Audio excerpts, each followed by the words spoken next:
18th, 2024. Now, this special council meeting was called by myself under sections 2.5A and 14.5 of the procedure bylaw for the purpose of considering whether to order the demolition of the building on the property at 500 Dunsmuir Street, Vancouver. This special council meeting is being convened by electronic means as authorized under Part 14 of the procedure bylaw. The City of Vancouver electronic meetings, as such, council members may participate in person or by electronic means. If a committee member attending by electronic means loses connection during the voting process, team members are available to get you back online quickly while the voting process is suspended. The team members' contact information has been circulated to you.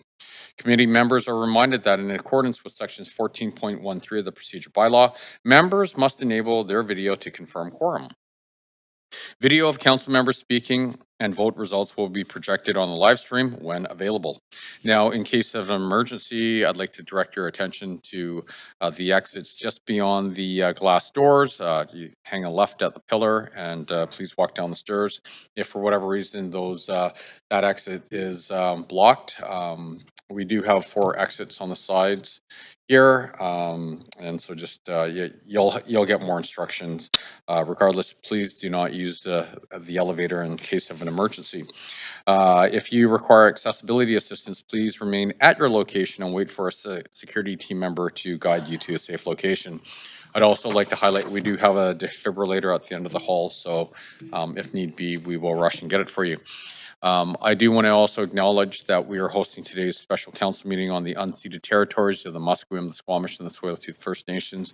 And I do want to thank them for their generosity and their hospitality and the love and the care they show this land that we get to live, work, and play on.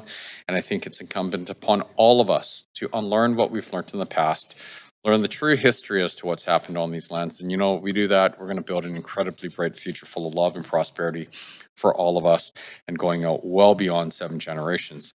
I also want to take an opportunity to recognize all our incredible team members who choose to work at the City of Vancouver, regardless of the department. It could be Vancouver Fire Rescue, VPD, engineering, bylaws, ACCS, you name it, clerk's office.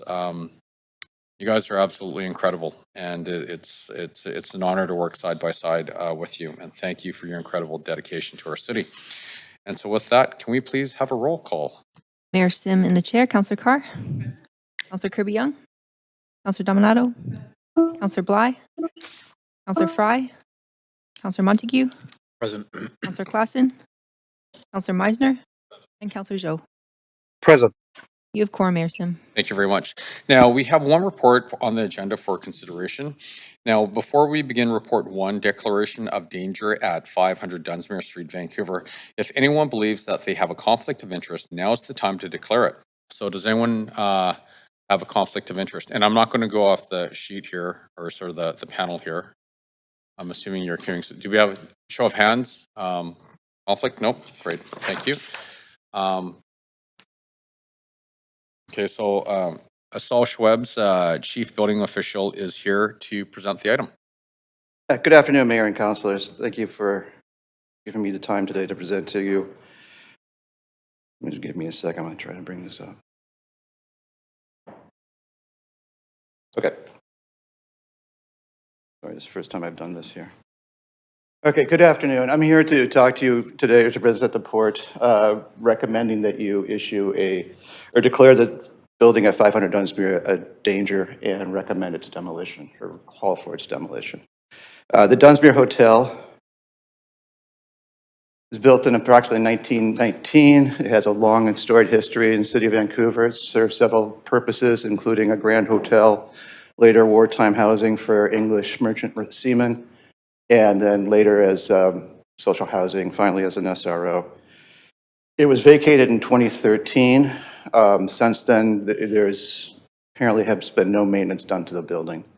The most significant area of concern or of issue is related to the roof. Here you can see the roof.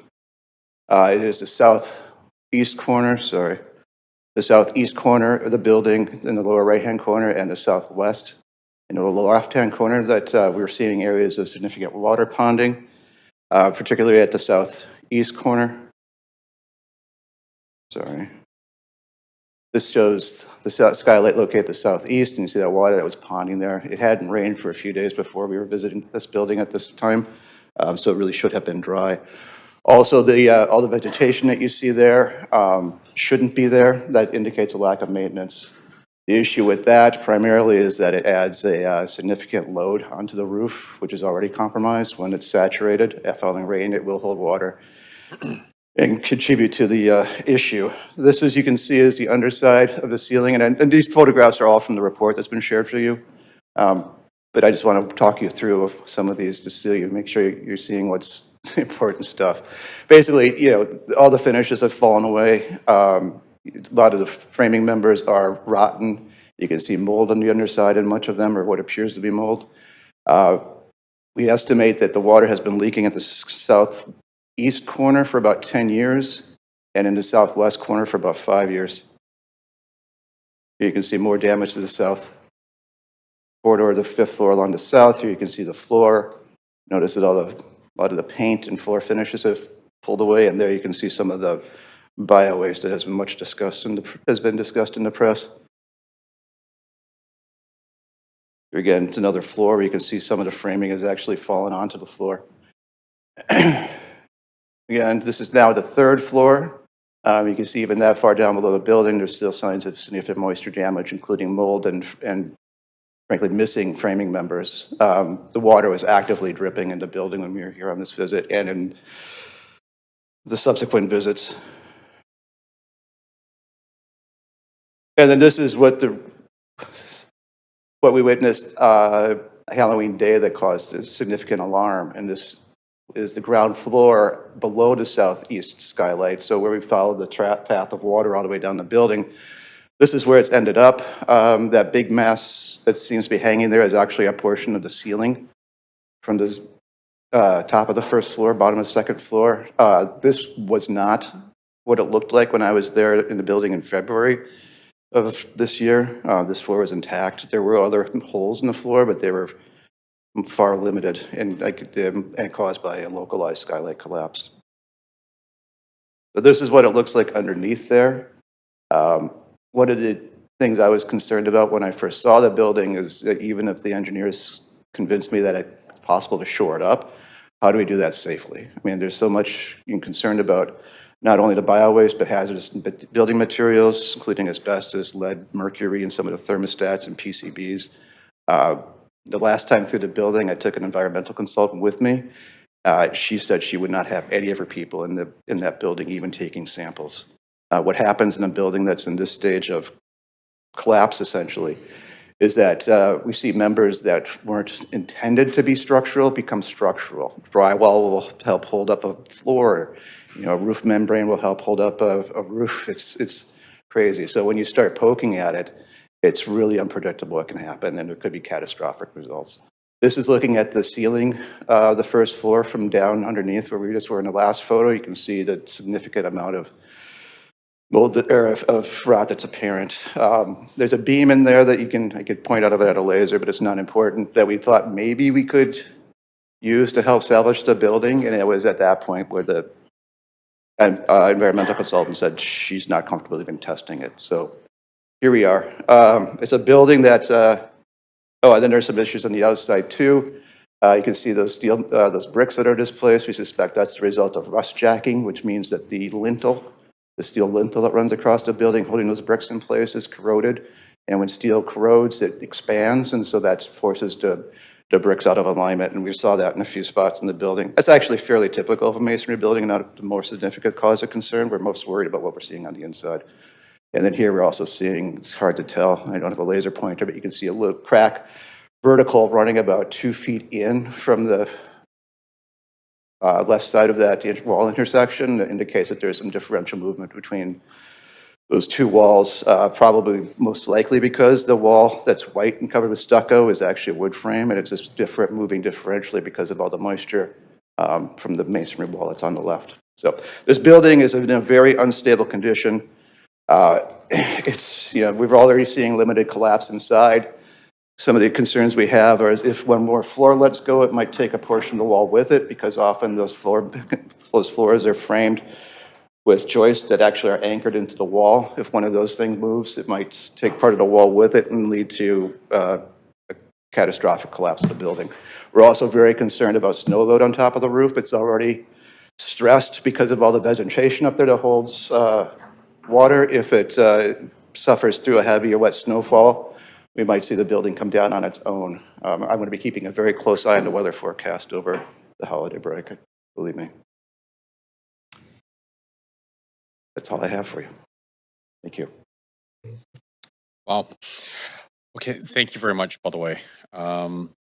Council members, you have up to 5 minutes to ask questions of our team members. Councillor Kirby-Young, you're first. Yeah, thanks. Can I move for second round off the bat? You should. Yes, seconded. Sorry, Hugh put their hand. Councillor Klassen, thank you very much. All in favor say aye. Aye. All opposed say nay. Great. We will have a second round. Please go Okay. ahead. Great, thank you. I'm going to try to be efficient because I've got a lot of questions. My first one, quite simply, is can the building be saved at all? Either the exterior walls, facade, or any components, heritage components like cornices or anything? Yeah, we're exploring some options. I mean, the entire building cannot be saved. As I explained, it's too far gone. We're discussing it with some of the engineers who I was with the building with, that yes, it's possible to save the facade, say those 3 vertical tiers along Dunsmuir Street. The concern there is that it's going to add significantly to the schedule. And given the urgent situation, I'm not recommending, in fact, I'm recommending we don't try to save the facade. However, it may be possible to save the cornice. That's one of the more striking architectural elements of this building, is that large cornice that snakes around. And so we're looking to see, or we're going to ask them to try and, remove that, retain it, and hold it for reuse. Okay, I don't, just for time, I don't see that contained in the recommendation in front of us. So would that benefit from an amendment from council to that effect? Councilor Kirby-Young, we do have a drafted alternative resolution that includes language to that effect that we can circulate if council would like to entertain it. Great, I would love to see that. Thank you.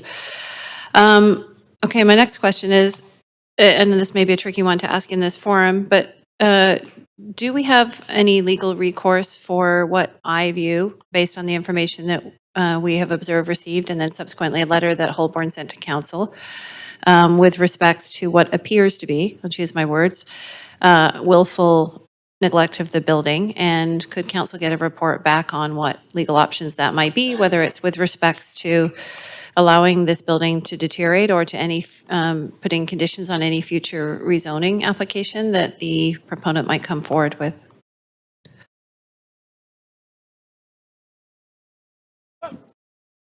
We would certainly be in a position to report back on those inquiries.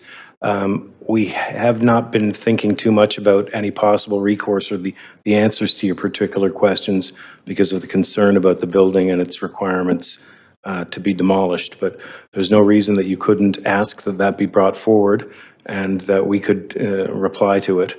My understanding is that what's happened to the building could amount to a demolition pursuant to the SRA bylaw because, well, it's been neglected in a manner that the bylaw was recently amended to redefine as a type of demolition. So that's something that is out there. They are subject to the SRA bylaw, and it could be that they are required to get a permit in order to determine how that will be dealt with in the long run. But that's the most obvious thing. I think the other ones are probably better off answered in a manner where it's subject to some privilege. Some privilege, of course, because it would be legal advice. But they are, what I'm hearing in this forum, and I appreciate sort of the sensitivity of any legal advice and considerations, is that they are currently subject to the SRA bylaw, and not speaking to this case specifically, but our current policy, the SRA bylaw requires a payment of $300,000 per room, times the number of rooms in this hotel equals about $50 million. Sorry, that is a may be subject to on any on the condition of any conversion or demolition permit. It's not a requirement, but it's certainly a legal option.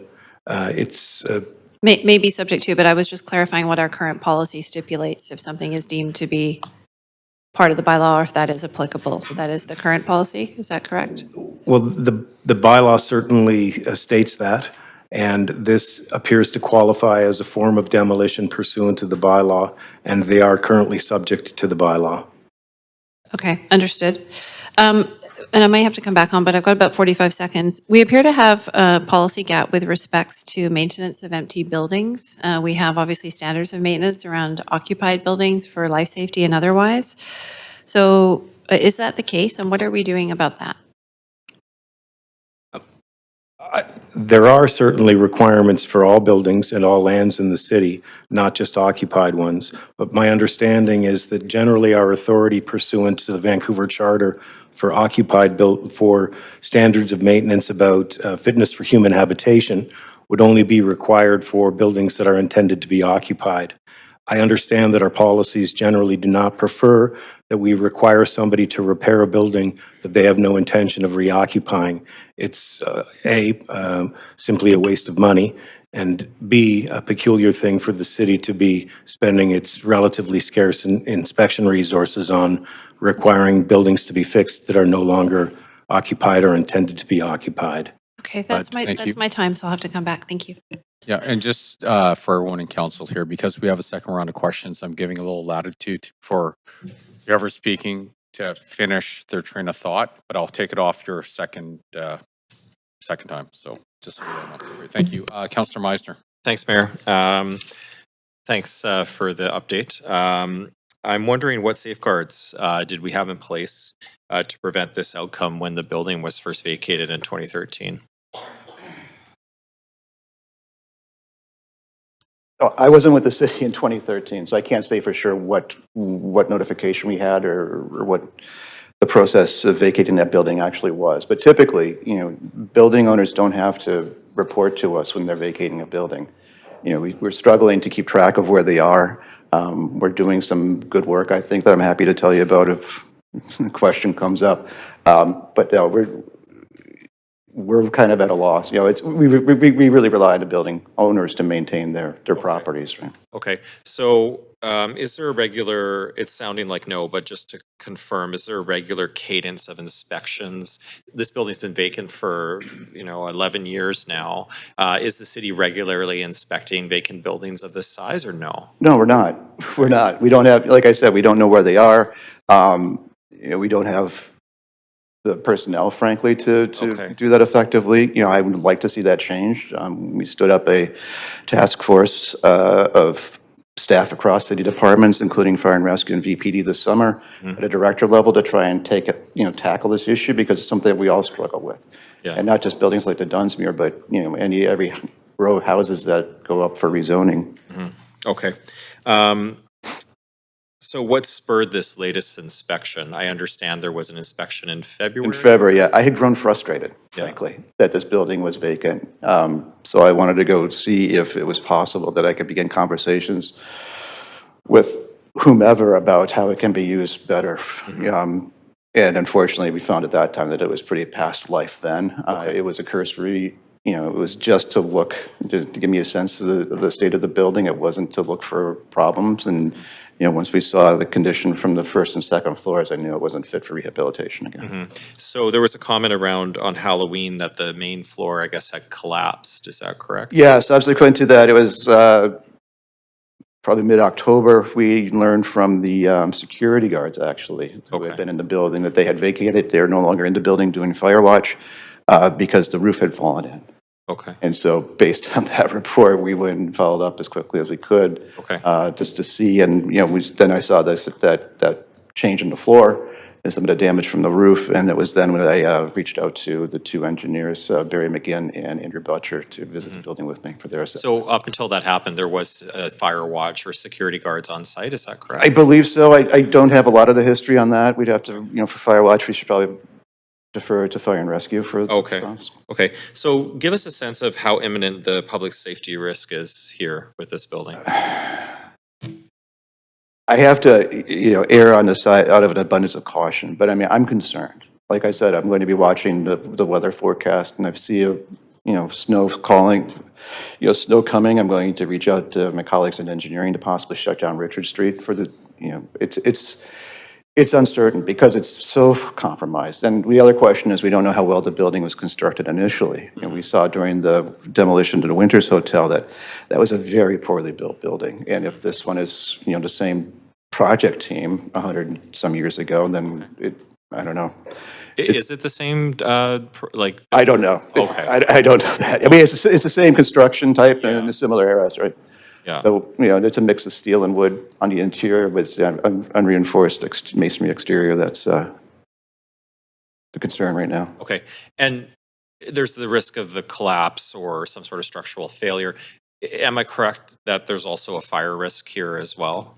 Yeah, but that's not what we're concerned about right now, quite honestly. I mean, the building is pretty saturated, frankly. The immediate concern, it would be awful if a fire started in one of the dry areas of the building, yeah, and that would pose a very dangerous situation if, further areas of the building became structurally destabilized. And again, we could see this catastrophic collapse that I'm concerned about. Yeah, I take that for sure. Thank you so much. Of course. Thank you. Councillor Dominato. Thanks, Mayor. And a quick point of parliamentary procedure to you, through staff. The memo noted that we had the opportunity to ask questions of the owner, and the owner has the opportunity to speak to the resolution. Is the owner of the property here today? I do not see the owner here. Sorry, it's Grant Murray with Legal Services. The owners were certainly invited. I understand that they circulated a letter, but they're clearly not here at the moment. Okay, thank you.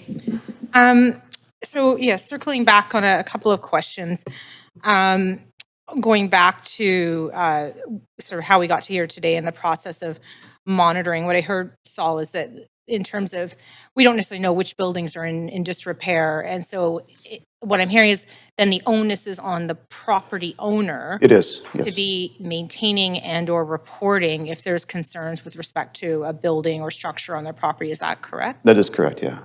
And so in this case, I think you noted it was the southeast corner 10 years of water egress and the southwest corner 5 years of water egress. In the last 11 years, did the property owner reach out to us with respect to these concerns and or indicate that they were looking to address them or that they had concerns around the structural? No, as far as I know, there's been no communication with the owner about these conditions.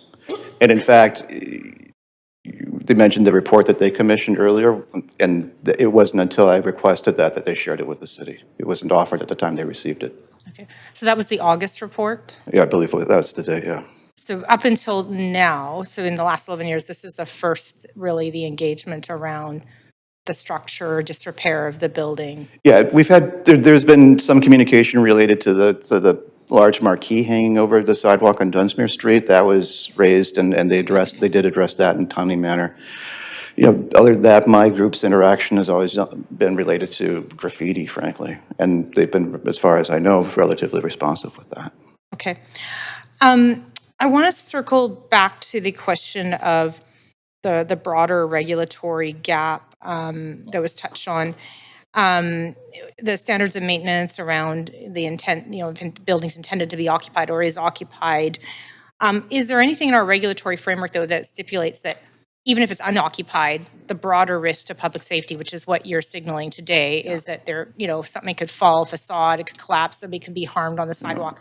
Is there anything in our framework, regulatory framework, that stipulates maintenance? No, it's the gap is such that it's only until it reaches a level of risk to public safety that throws it to my authority as chief building official under the Vancouver building bylaw. But there's no there's nothing that compels them to maintain the building, nothing that compels them to report conditions to us. So that's one of the things I think this task force is going to be looking at in the new year. Yeah, that's what I was going to ask. Is that something that you may be Absolutely. looking at? Yeah, nothing's off the table as far as I'm concerned. This is not a good outcome, right? I mean, I'm hoping you vote the right way today, which I think is clear, but that's not a good outcome for the city. I don't want to do this again. If we did, why was this building vacant for 13 years when it could have housed 167 people? This is something I don't know if you can tell, it's something I'm quite passionate about. Yeah, I can hear It's that. providing safe housing for our most vulnerable people. No, I appreciate that. So it doesn't sound you need direction around that because that will be coming back to us as a council. I do want to ask, in my time, I note in the recommendations, and maybe it's regulatory, the recommendation that it be demolished within 21 days. And my question would be is this: we all know the forecast. We just had a 2-day rainstorm. Can that be expedited? And can we give direction that it be done sooner than 21 days? Because that's almost a month. I know that they're already working diligently to try and bring this thing down. If we talk about retention to any degree, then no, that's off the table. It's conceivable, I confirmed last night that this building could be demolished with a high reach system, or a high reach machine, an excavator similar to what we saw at the Winters, so it wouldn't have to be brick by brick like it was at the Balmoral. So could it be done in 21 days? Yeah, it depends on how quickly they come up with an engineered plan, how quickly they line up their contractors, and I believe they already have those people in place, or they're still working on it. And then it's over to WorkSafe BC to have them sign off on the plan. You know, we're gonna have to work with engineering to figure out the street closures. Need to get Hydro and Fortis involved to make sure everything's shut off and make sure there aren't any hazards around it. So it's quite complex. Right. But it's not inconceivable we could. But I mean, this is a complex operation. And just for your awareness too, there's been no abatement in this building, no testing, as I mentioned. So it's going to be, you know, the whole building has to be treated as potentially hazardous building material containing, including when it's down. So if you'll remember, you know, the Winters came down pretty quickly, but then it took a few months to get the pile hauled away. And that will be the case here too. Okay, thank you. I know that's my time, so thank you. Appreciate that. Thank you. Councillor Bly? Thanks very much. I just wanted to clarify a comment earlier related to the SRA bylaw and our legal representation here. Grant, just to be very crystal clear that regardless of what decisions made here today, in the future, the SRA bylaw still applies to this site, or does it not? So the building is currently listed as an SRA property. It remains an SRA property to the best of our understanding. And my understanding is that this is considered to be a demolition pursuant to the SRA bylaw, and it should trigger the permit requirement. So regardless of the change of use that was years ago from residential to commercial, that does not impact this, what you're saying? I think that's yet to be determined. It was actually the reverse of what you said. It was, it went from approved residential zoning to not approved residential zoning. That was what that was what I meant to say if I didn't say that. I think I actually corrected you when you were correct. But that's something that has to be thought about.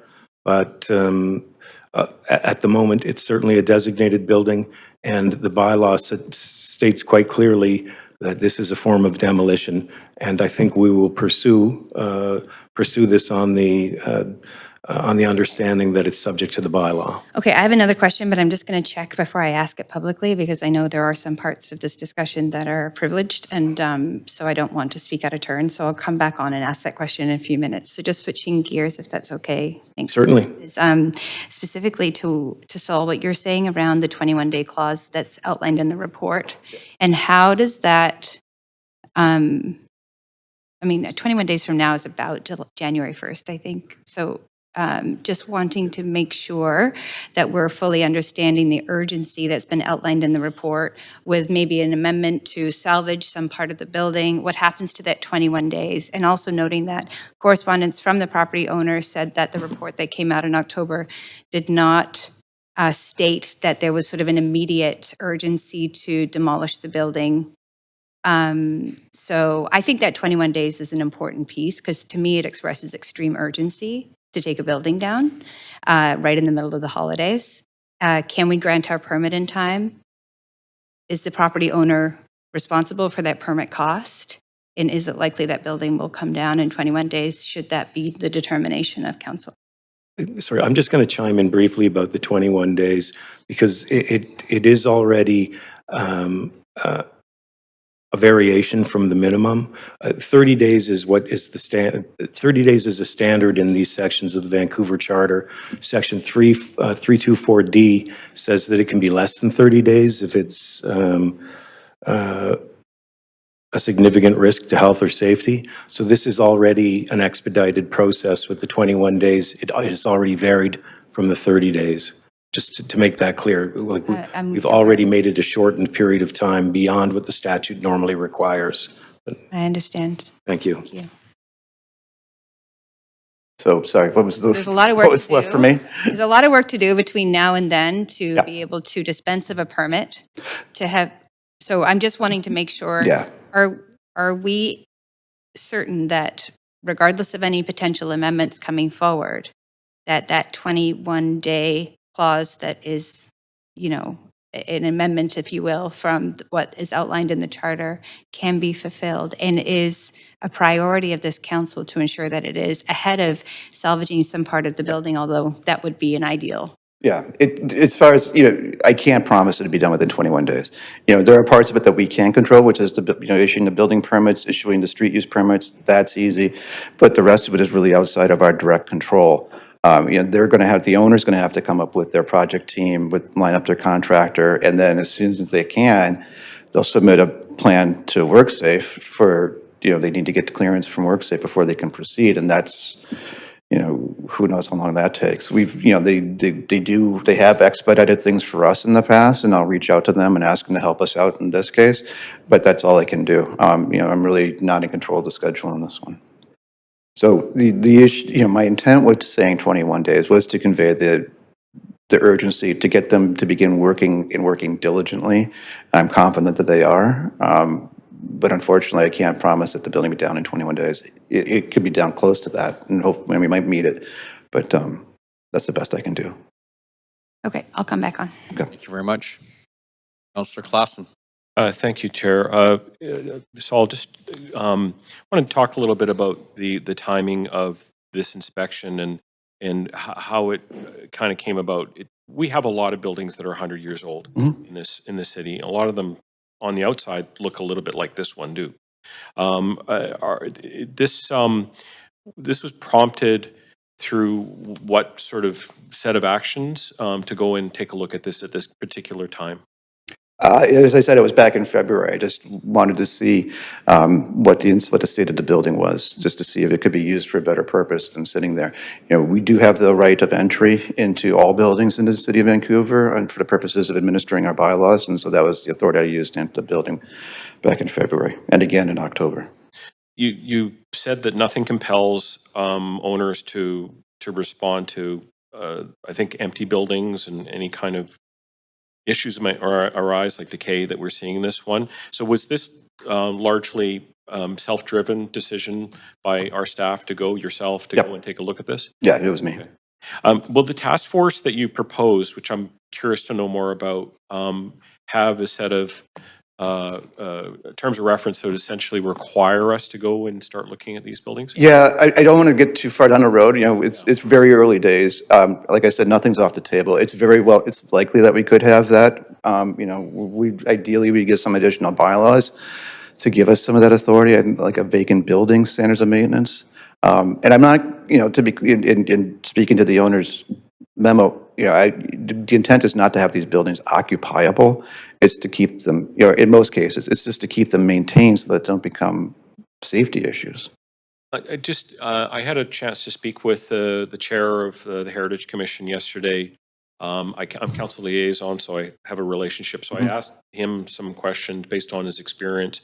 And he was of the view that, a facade or some kind of heritage retention, having done the in-depth engineering report, was something that in his experience is something worth looking into. But it sounds to me that thoughts around that are really limited by the concern you've expressed. The time. Yeah, I proactively reached out to a couple engineers who actually looked at the building with me, and these are, the cream of the crop as far as engineers goes. They're Canada-wide, if not national, continental experts. It could be retained, but it would add quite a bit to the time it would take to get to the most disconcerting portions of the building. You mentioned the potential for hazardous substances. Some of the photos show significant mold in them. So those are the kinds of things you need to wrap the building. There's other things you need to do to mitigate the spread of it. Yeah. And WorkSafe will make sure that that's done properly. That's their purview. And they'll be all over it. Just with regards to the location itself, I'm guessing 25, 30,000 cars per day going down Dunsmuir. That's just my wild guess, but it's a lot. It's constantly filled with traffic. We would probably have to close that off for different portions of this and reroute traffic and just take a lot of precautions around the surroundings. Yeah. I've been speaking with the demolition contract, some folks I've worked with before regarding demolition. Actually, no, sorry, it's been a hectic couple of days. Speaking with the engineer, Andrew Botcher, they would ideally, if we weren't going to be retaining anything, they would attract the building from the north, which seemed working towards the south, which seems counterintuitive to me, but he's the expert. So if that's the case, he mentioned that we would need to close Dunsmuir for a week. Yeah. Which maybe later this month might not be such a bad timing, but anyway. Yeah. Final one. Is it possible that the owner of this building was oblivious to what was going on inside of it for this long? I can't imagine how, frankly. I mean, I don't want to speak for them. I think the fact that they commissioned that report back in August knows that they've had some concerns. I don't want to speculate beyond that. Okay. Thanks very much. Thank you very much, Councillor Fry. Thanks, Mayor. First, so I just want to acknowledge that appreciate you going into this building at probably considerable risk to your personal safety and, Yeah, thanks. Yeah, it's intense. I mean, relative to you mentioned the Balmoral earlier. Relative to the Balmoral, this is in way worse shape than the Balmoral was, I'm assuming. It is. It's interesting. I knew that was going to come up. We're seeing similar damage in this building caused by water, spending a long time running over wood framing members and getting stuck in places and doing what it does. The difference is in the Balmoral, the water was caused, if you remember, from the plumbing stacks at the south or the north end of the building and the two east and west corners. So that was a similar issue where for a long time water was going where it wasn't supposed to be, but it was from inside the building. This, it's very localized in that southeast corner. So I think that, the extent of the damage was greater in the Balmoral, but the localized deterioration to that one portion of this building makes it a much more urgent condition so they're similar, but they're different, and that difference makes this one, I think, more likely to collapse on its own. So now, I mean, and I appreciate the heritage considerations, and it is a heritage B and stuff, but is a safe salvage a reasonable option? Is this going to put people at risk to try and salvage it? Because, even if we just go to save the cornice, and you'll see how it's written, if it's, it has to be done without causing delay more than I'm okay with, essentially. I am worried that, I'll yield to, I serve at your pleasure, but I think we should be cautious about it, adding time to the safe demolition of this building. And so, I mean, so the best, easiest way to demolish would just be to knock it down with one of those balls or the iron. No, we can't use the ball because asbestos might go. Right. And is there vermin? Yeah, it'll be the high reach excavator like we saw at the Winters, and there'll be dust suppression throughout to mitigate the risk. Do we have rats in there? Is this going to create a flood of rats downtown? Honestly, compared to some of the places I've been, I didn't see as much signs as rats as I typically do in these buildings. I think it's just been vacant so long, and there aren't any living pigeons either. So I think this building, it just reached a point where it wasn't a sustainable ecosystem. And I guess I'm curious how we got there, because I heard Grant say standard of maintenance applies to human safety, but we have the untidy premises 4548 bylaw that kind of touches on this. We have the Heritage Property Standards of Maintenance 11351 that should theoretically prevent this from ever happening. How do we end up in this situation? I'm sorry, I'm not familiar with a couple of those bylaws you mentioned. So untidy premises 4548, which, as a... I think in the case of untidy, we saw nothing that would cause us to take action regarding untidy. But the potential for health impacts is tied into the standards of maintenance. Maybe this is a larger conversation. Yeah, but I mean, again, even if we don't go into buildings, we can't bring those authorities to bear, even if they would be applicable. So there needs to be, we need to make some changes here to prevent this happening again. Yeah, yeah. I mean, so because I'm looking at the Heritage Property Standards of Maintenance bylaw 11351. This is a registered Heritage B building, and it does talk about allowing properties to get so decrepit that, to the point of decrepitude that the heritage is in jeopardy, and clearly that's, so I guess it's more of a larger question of how. Yeah, I think it is. And I'm not sure, I don't think the Heritage Standards of Maintenance bylaw applies to unoccupied buildings either. And it's more or less duplicates the standards of maintenance, so that's the one I use most often, I'm more familiar with. Okay. Oh, But yeah, again, if we're not going in the buildings, most of what peak property use does is complaint-based. Outside of our annual inspections of SROs, we respond to complaints. So, if we don't get complained about the condition of a building, it's unlikely we'll go get the building. You mentioned that there was a fire watch. Who ordered the fire watch? I'd have to defer to fire and rescue on that. I'm not sure how long that was in place or what precipitated the order, if there in fact was one. All right, I'll yield because I'm on the clock. Thanks. Thanks. Thank you very much. So Saul, just really quickly, I think it was Councillor Kirby Young in her questioning, you mentioned that you were frustrated and that's why you went in August. So can you maybe elaborate a little more? Like tell us, what got you to that frustration, why you're frustrated? And part of that, like obviously we're dealing with this terrible situation right now, but I think there might be some lessons for this council chamber in the future so we avoid a situation like this again. Okay. Can I share? I'm going to share. My life changed in probably April. I don't remember exactly the date, 2017, when a property use inspector walked me through the Balmoral Hotel for the first time while it was still occupied. And I'm from a small town in the Midwest, privileged upbringing, and my world changed. I mean, the scales fell through my eyes, or scales from my eyes. I kept the name Saul, but you know the reference. And from that moment on, to be honest, I was frustrated in that moment because that was a building that city inspectors have been going in and out of for 20 years. And it was still in this condition, and we still had to close it because it had rotted to the point where it was structurally unsound. And so that's kind of spurred me and really leads me, inspires me in my service to this community is to try to make sure that we have safe housing for everybody, especially the most vulnerable. And so it was frustration I was feeling February when, I just was tired of thinking about this 167-room building sitting empty and just wanted to go see what it looked like and see if we could make something of it. And so that's why I went. Just a follow-up question. So, when you look at 500 Dunsmuir, are there a lot of other buildings that are in a similar situation? Yeah, I'm sure there are. Again, we have a hard time finding them. We're making some strides with that, compiling some lists, but now we need to follow up with some inspections to that list. And so, again, the work of the task force for next year is pretty clear what the goal is, and it's going to be, we will come to you hat in hand at some point asking for some, whatever tools we need to prevent this from happening again, because we have people who are keen to do the work. We just need to. Well, I look forward to that conversation. Yeah. Thank you very much. Yeah, of course. Councillor Dominato. Thanks, Mayor. I want to follow up on just a couple of other points. I appreciate all the questions being asked on this.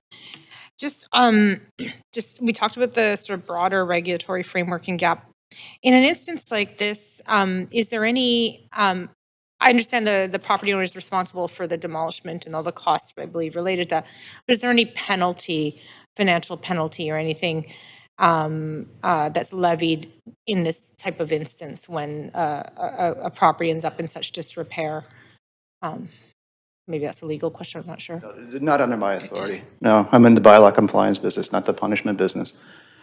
So there's nothing I can do. I'm not sure if there's other avenues. It's Grant Murray with Legal Services.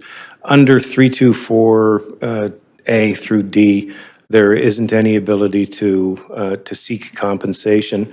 What we can do is in the event that the owner of the property doesn't do the work, we can step in and do the work and bill them for it.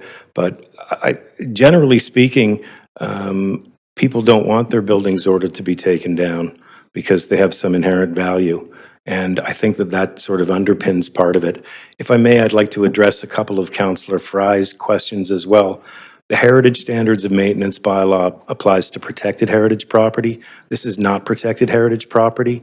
That's a separate subset of heritage property. The Heritage Registry is a list of buildings, some of which are protected heritage property and some of which are not. This is not a protected heritage property, so it's not subject to that bylaw. That bylaw was brought into effect as part of the Heritage Conservation Area with Shaughnessy, and it also applies to other protected heritage property, which this is not. And the untidy premises bylaw is largely about the appearance of a building from the street and not the interior appearance of a building. It's about you got too many cars in your front yard, or you've got garbage all over the place, or there's things that we have to pick up. But I don't think it's typically, and it doesn't do anything, as I understand it, I may be misspeaking, about the way that the interior of the building is. It's Sorry, about the Mr. Grant, I'm appearance. just concerned we're burning Councillor Dominato's time. Sorry. Answering a different question. I just wanted to address it. Thank you. No, I appreciate it. I am, and thank you, Paul. I just want to circle back to two things. Appreciating that the 21-day requirement expectation in the letter is a shift from 30 days, but and I appreciate there's a lot of complexity about different players in this. Again, I guess that's the question: what's stopping us from saying it has to be done within 10 days, 15 days, and why can we not mobilize and expect the property owner to mobilize in that fashion? Because we simply don't have the authority. I mean, that gets into means and methods, and it expands, or it gets past what I can do as CBO. I can give them the timelines, and I can do what I can to help expedite that. If it's reaching out to engineering or to our own permitting department or even WorkSafe, I can help them out. Right. But I can't, I'm not, unlike the winters, I'm not directing the work this time. It's this one's all up to the owner. Right, okay, I appreciate that. And I guess the further, appreciating that there'll be, staff will be doing a further assessment and review of our framework.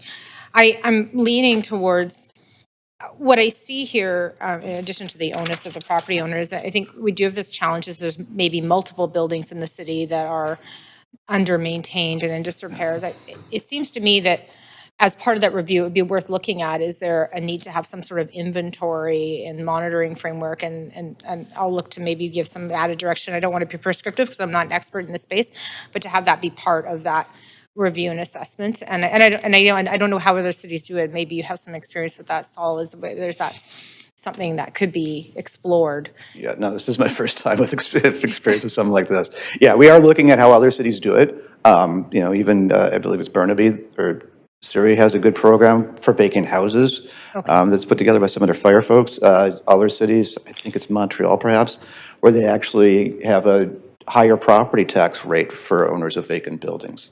Just to help offset some of the cities, some of the time and expenses that cities incur managing their properties for them, and also to disincentivize holding on to it for so long. So yeah, we're looking pretty broadly. Potentially some different levers that can be leveraged. I think that'd be interesting because I think about, for example, the property, which I think is held by Vancouver Coastal Health or through the province at Gore and East Hastings, and it's been. Is that 301 East Hastings? I think so, and it's been the Yeah. yellowish, but I think it's been vacant and empty for many, many years. I've been meeting with them on that too. I might be another- bringing a report forward at some point on that building. Okay, I'll pause there, but thank you for the added time, the questions. Thank you. Councillor Montague? Yeah, thanks, Mayor. I'm listening to the response to all these questions and in trying to make a decision here. I'm trying to think, the last time I was in this building was probably, and don't quote me on my dates, but sometime in the early 2000s to mid 2000s. I had the opportunity to be in all kinds of buildings across the city that are similar. The Balmoral, the Regent, the Regal, the Sunrise, the Washington, the Cobalt, the American, the Ivanhoe. So what I'm hoping to get from staff, and I don't know if you have the answer or if it's something that we can follow up on later anyway, but I'm hoping to understand how we get, so like I said, I was in this building probably early 2000s was the last time I was in it. It was full of people. How do we get from there to a point where it becomes vacant and sits vacant? So I guess my question is, Why was it vacated?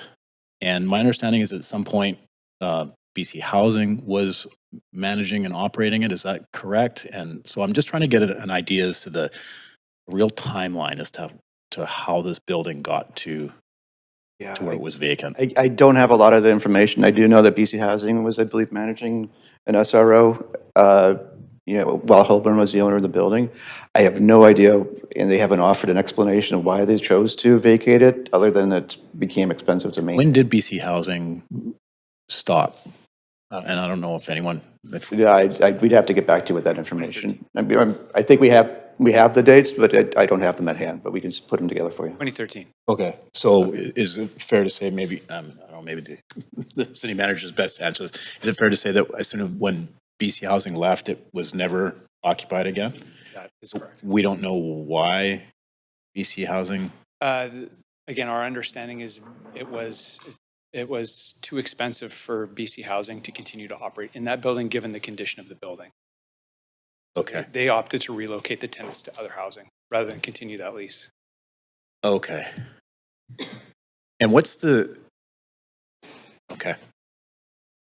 I don't want to start getting into questions I shouldn't be asking here, but I think I'm good for now, Mayor. Thank you.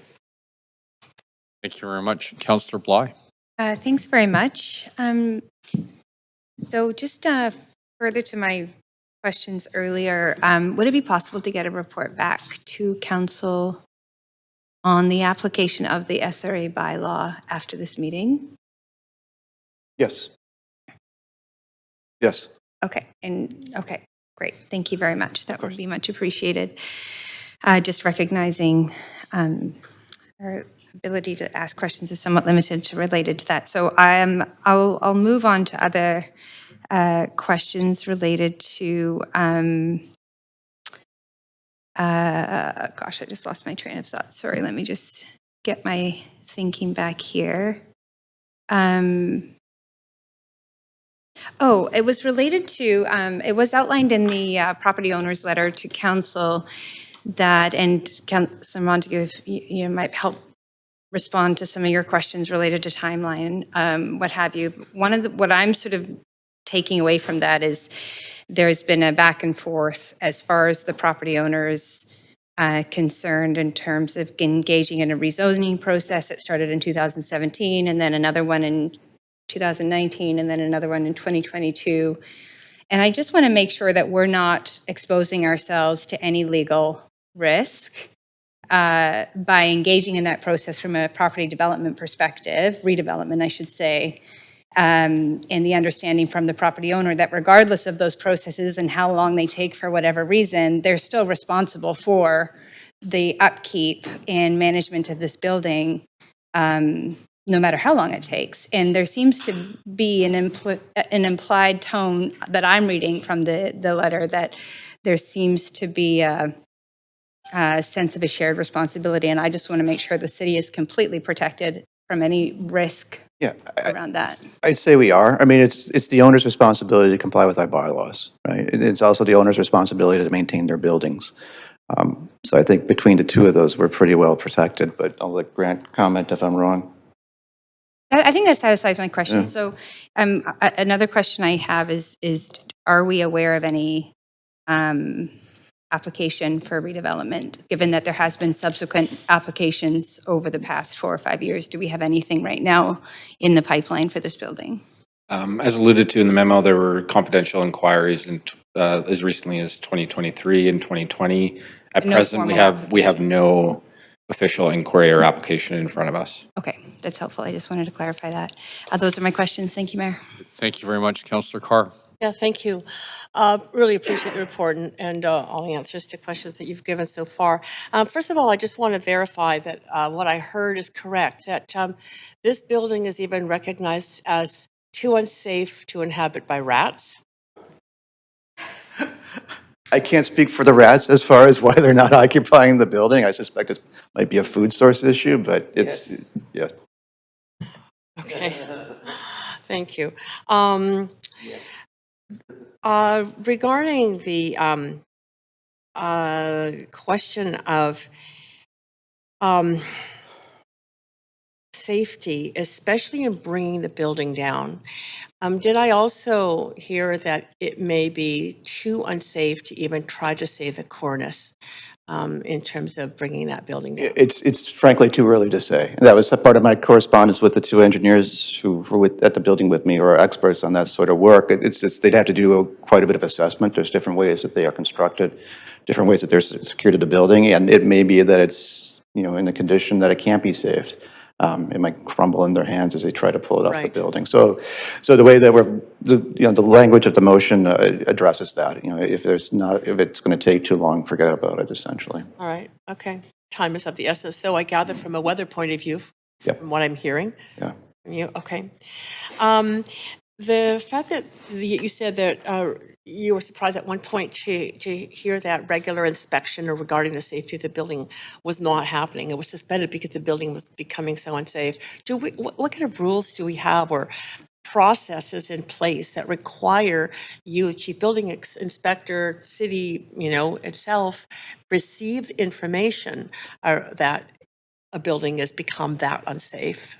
There isn't any right now. Not yet? No. Okay, that's good to know.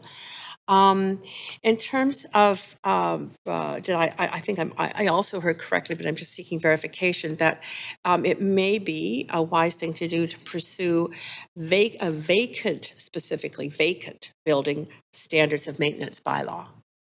And what other cities have that, do you know? I'm not sure. We haven't put in that time yet, that task force to take a look at that, but again, I think it's something that would be very helpful here. And one of the things I would like to do is require requirements so that the life safety systems in the building remain operational, including sprinklers and fire alarm systems. So that would have to be part of that, because I don't think outside of the fire bylaw, perhaps I don't have the authority to order that. Yeah, okay, appreciate that. Yep. Those are my questions, thank you. Thank you very much, Councillor Carr. Councillor Kirby-Young. Yeah, thanks. I have one follow-up question, and I think you mentioned, if I heard correctly, that, how did you put it? I'm paraphrasing, that they were actively pursuing or preparing for demolition. And just to clarify, they being the property owner, Holborn? Yes. And we have confidence in that. Why? Because I've known the names of some of the people that they're talking to, and I know that they're moving forward with some good people in mind. So that's the one thing they've been motivated to do, was speed, but not maintain the building, but they're suddenly responsive and enthusiastic about demolishing it? It would appear so, yes. It would appear so. Okay. Thanks. Okay, that's the end of my questions. Mayor, I'm prepared to move the alternate recommendations that staff had circulated. Great. So moved by Councillor Kirby-Young, seconded by Councillor Bly. Council, is there any discussion? Yeah, I'd like to sort of speak to it. I think council is being... Thank you. I think council is being put in a terrible position. And your time's up. Yeah, that was the last mayor that did that. Okay, I think council is being placed in a terrible position here, but here we are. I think it appears, and I'll say appears, that the property owner has acted, in my opinion, egregiously and has allowed this building to decay. It has heritage value, whether or not, from my perspective, when the building's 115 years old and has some unique elements, regardless of its actual heritage status. I will note that I think the opportunity to save part of the heritage of the cornices is a worthwhile consideration. I'll also note that we received a letter from Holborn, which provided me, in response to this, and I would have loved to have heard from them today. The fact that they haven't bothered to show up, I think, says a lot. But this letter provided me with no comfort or assurance whatsoever that they had considered this in any way. In fact, it appeared to read as a litany of excuses as to how the costs they would have had to incur, how it was difficult to maintain it, how they were egregiously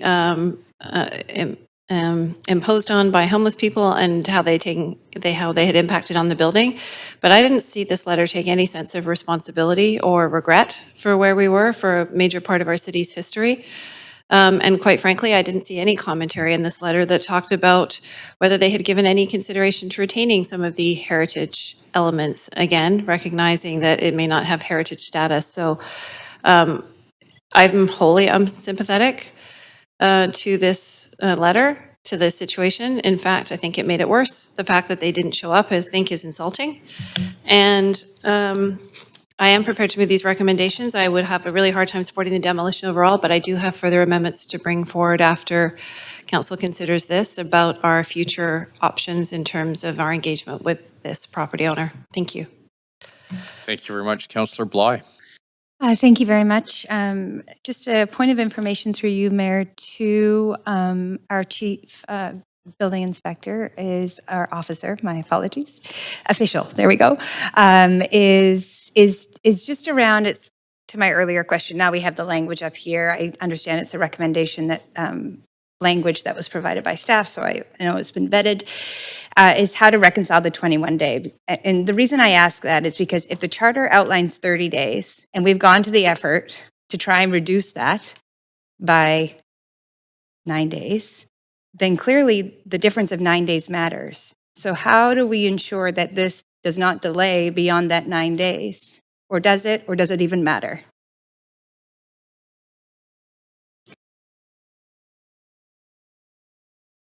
He needs a mic. It matters insofar as the building needs to come down quickly. If it's within 30 days or 21 days or 38 days, it's going to be coming down. And I think I'm confident that all parties involved will be working hard to make that happen. But there are certain parts of the process that just take time, including developing the demolition plan itself, which they're kind of on hold now, waiting for us, you to tell them they need to take it down, and also what parts of the building, if any, we want them to retain. So that's holding them up a little bit. But once they get that plan done, then they'll get that, the engineer was thinking it might be possible to remove the cornice concurrently with some of the other processes, including WorkSafe review, which is why I think it's worth looking at that. And WorkSafe, they take time to do their processes. I'll do what I can. We've made some good connection with them. Most recently at the Crane, we actually made good friends with WorkSafe down there. So we'll do what we can. Sorry.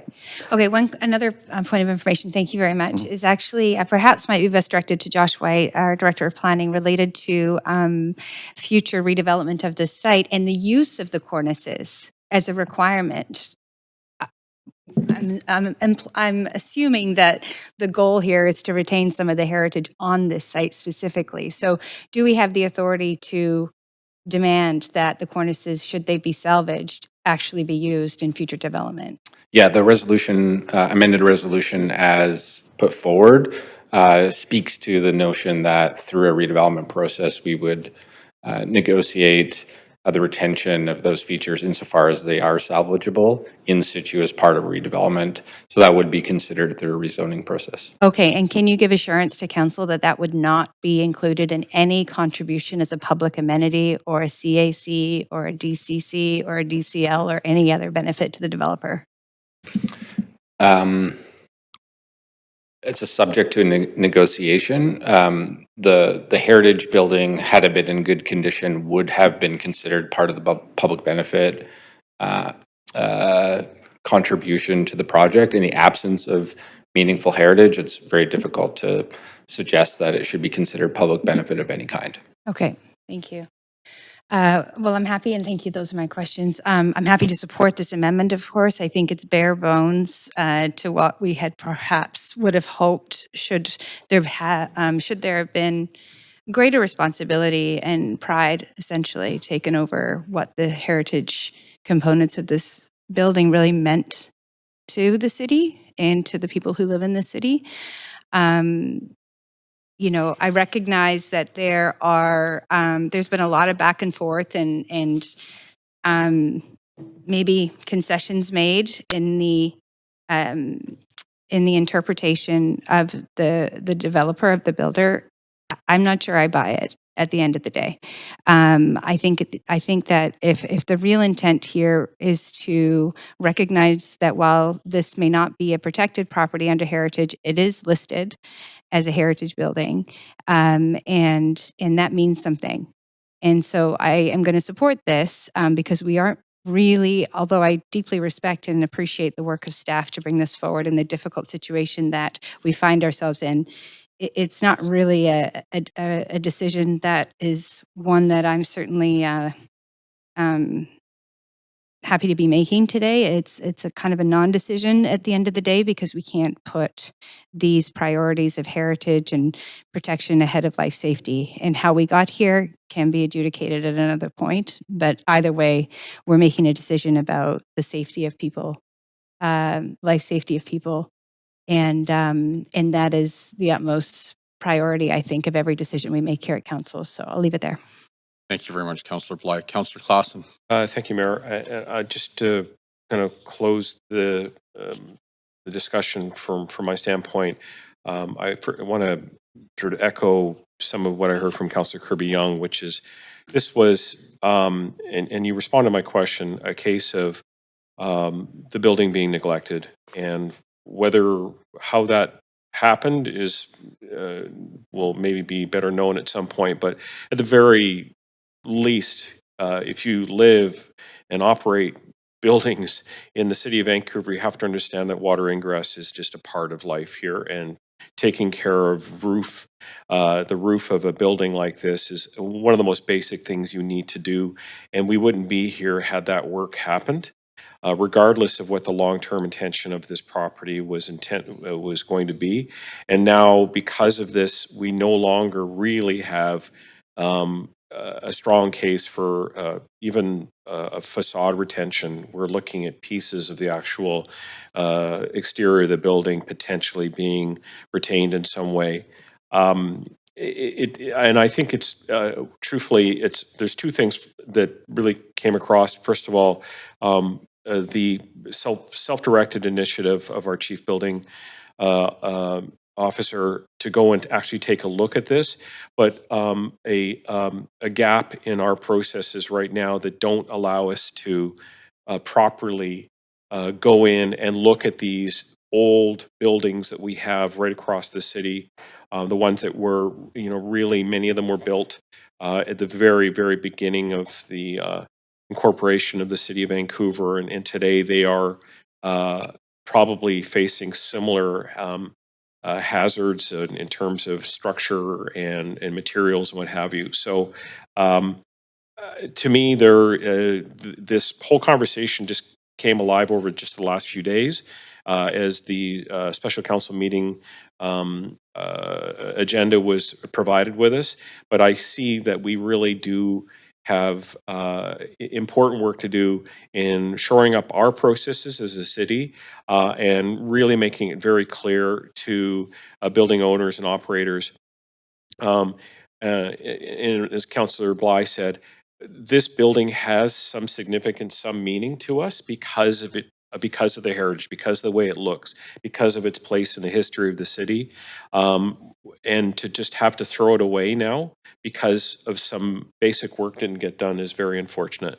So I look forward to, well, I don't look forward to, I'm actually very disappointed that we have to go here and make this decision, but I am optimistic that we will put in better processes through the work of the task force that you described, and hopefully just be able to keep people safe after all of this this process is seen through. Thanks very much, Mayor. Thank you very much, Councillor Dominato. Thank you, Mayor. I put myself on the queue because I want to add a further direction flowing from questions that were asked today. My understanding it would be best to have it as a standalone resolution, not specific to, if I could just direct that question to the clerks as to timing and appropriateness of when to move that. I think we're beyond question period now. No, it's a question through the clerks. It's a parliamentary question of parliamentary procedure. I'm moving an additional resolution today. I understand from the city manager's office it'd be best to be a standalone resolution. I've circulated it to council. I'm just looking for guidance on when to proceed, because I also want to provide remarks as well overall to the recommendations.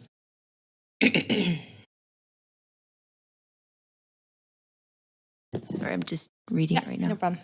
Can we just stop my clock while we're doing this? Thank you. So you're just asking, is this a new amendment to the motion? Yes, it's an additional direction, and I'm just looking to see if I can move it now or if I have to. You can do it now as an amendment. can. Sorry, can you just give us five? Recess? 5 minutes? Yeah. Yeah, Just I'm a happy quick to. recess, thank you. Thank you. Thanks.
All right. Okay, we're gonna get back to it, guys. Sorry, everyone, we're gonna reconvene council now. Thank you. So, do we, thank you, Councilor. Time for everyone. There you go. No? Oh, I'm gonna turn it on. Thank you. There you go. Thank you, Mayor. So, sorry, Council, just having conferred with staff. I've circulated an additional resolution to today's report. I've just reframed it as a D. That Council directs staff as part of their planned regulatory task force related to unoccupied buildings to consider building inventory, monitoring process, standards and maintenance bylaw for vacant buildings and taxation options.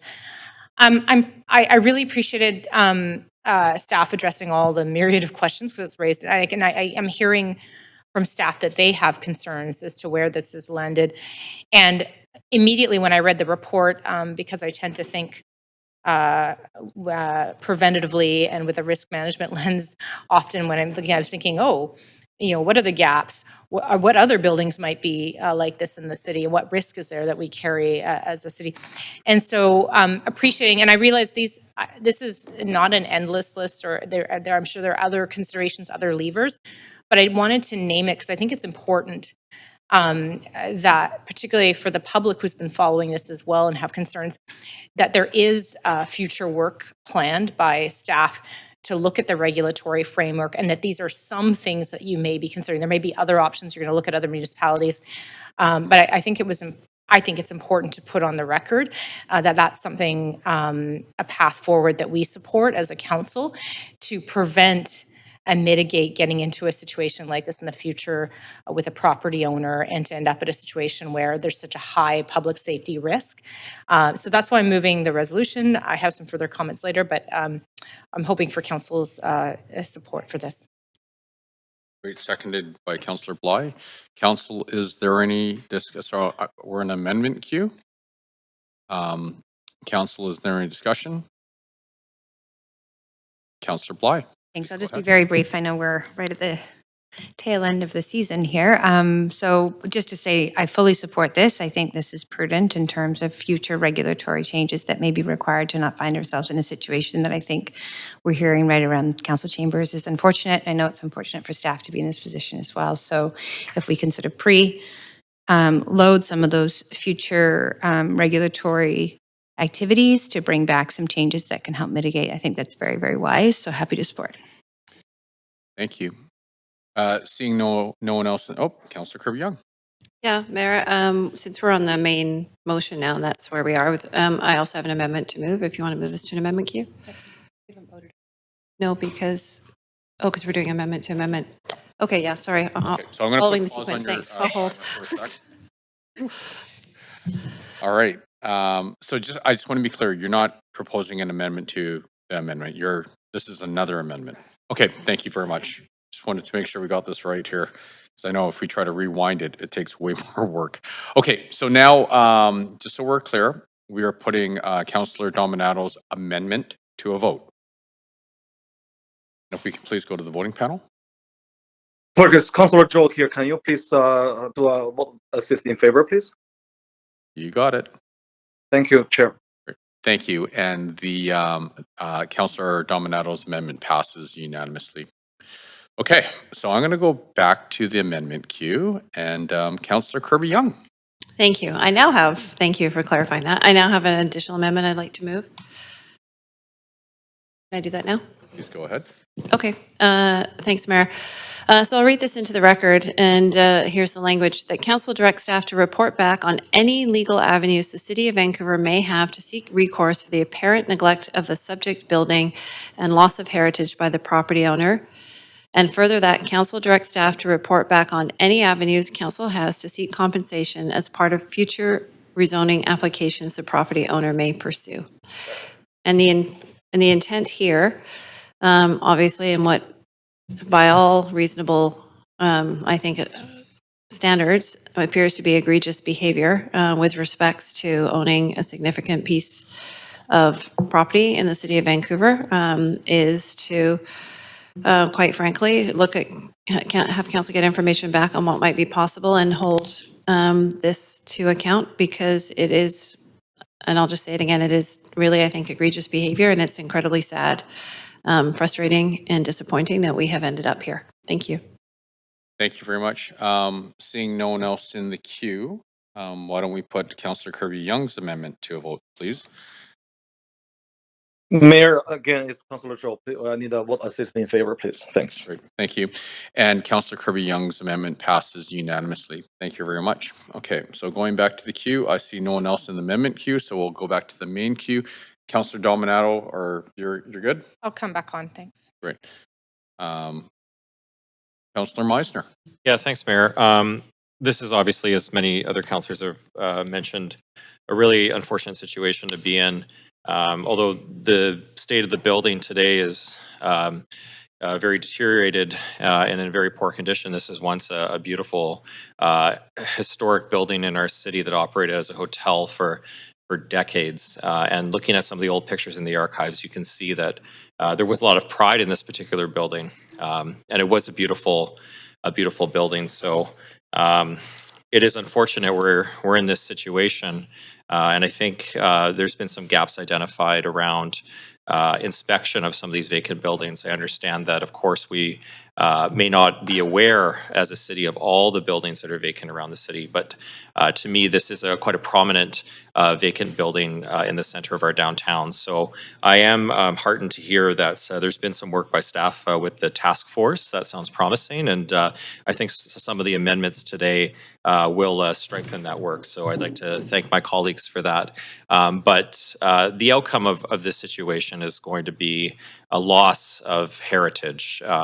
Even though this building is not officially recognized, it is on the register, and there is a loss of that heritage streetscape, and that's really unfortunate. And I hope that whatever happens with this site in the future, we can bring back some of the aspects of this building to that site.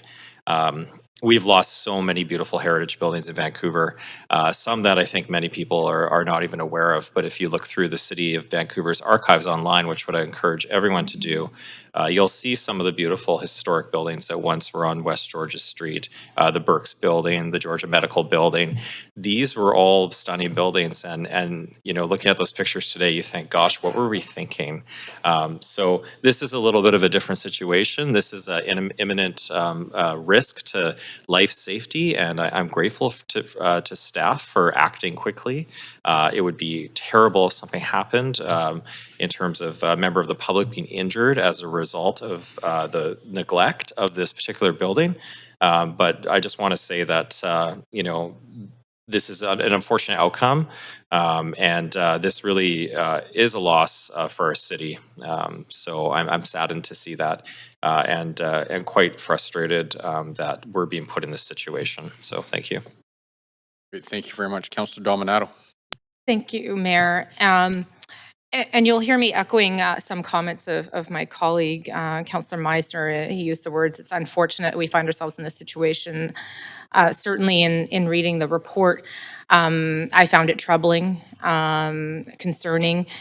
And a couple of takeaways for me in reviewing the report and the information that we've heard through staff today is that I'm deeply concerned that we can end up in a situation like this, that a property owner can leave a property in a situation where it can become in such disrepair, and I don't think that should be the case. I don't think that that should be allowed in future, because it's been 11 years that the building's been unoccupied.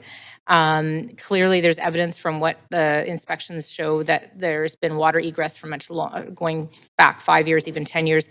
But I don't think that property owners should be off the hook, particularly when it gets to a stage where our staff are saying now we have a life safety risk. And so I'm looking forward to the follow-up work that staff are going to undertake with the task force, so that we can prevent and mitigate future instances like this in the city, because it does come at a cost. And again, we don't want to see anyone end up in harm's way. And so I appreciate that staff are acting on this now. But really, that's what stood out for me is the is how did we get here and how do we prevent this from happening again? And I think that's really critical. And my colleague spoke eloquently to the heritage aspect of it. But at this point, I really think that we don't have another decision before us at this point. I think we need to take the action that's recommended by staff and advance the demolition. Thank you. Thank you very much. Councillor Kirby-Young. Yeah, thanks, Mayor. We are a young city, and our heritage is precious. We are much younger than our counterparts on the East Coast. But I think that we need to grow, and we need to modernize, but we need to do it in a way that respects where we are and where we've come from. I look at cities like Toronto and Montreal, and they do a terrific job of maintaining some of their heritage, and they make way and space for additional density and infill and other uses, and they do it in a way that maintains character, a nod to the history of where they were. It's pretty significant to have a 115-year-old building in Vancouver, operated as a rooming house. It provided wartime accommodation. It was once the Grand Dunsmuir Hotel. And once they are gone, they are gone. It's very sad to hear that it cannot be saved as it is. I will say it is a privilege to do business in our city. And we want people that will contribute not just economically, but they will also contribute to the fabric of our city. That's not what I'm seeing here. This whole process has made me frustrated. It has made me angry. I think the amendments that we've brought forward, and I appreciate, and I should note, we're wholly supported by this council, is council signaling and trying to do everything that it possibly can for retaining some heritage elements, the cornices or otherwise, that are noteworthy and very the most sort of arresting parts of the building, working to address the gaps in policy that we have and looking at those, and also to look at all of our legal options and recourse that we have, given that we are where we are right now, as much as we all wouldn't want to be here. So I think this is the best we can do at this point in this situation and look at how we guard against doing this. But I don't think that, and I'll choose my words here, the spirit that has been exhibited by this property owner really reflects how we want to be building our city moving forward. And again, I'll say it, we do need to grow, we need to modernize, but there's a way to do it, and I don't think this is it. Thank you. Thank you very much. Councillor Bly.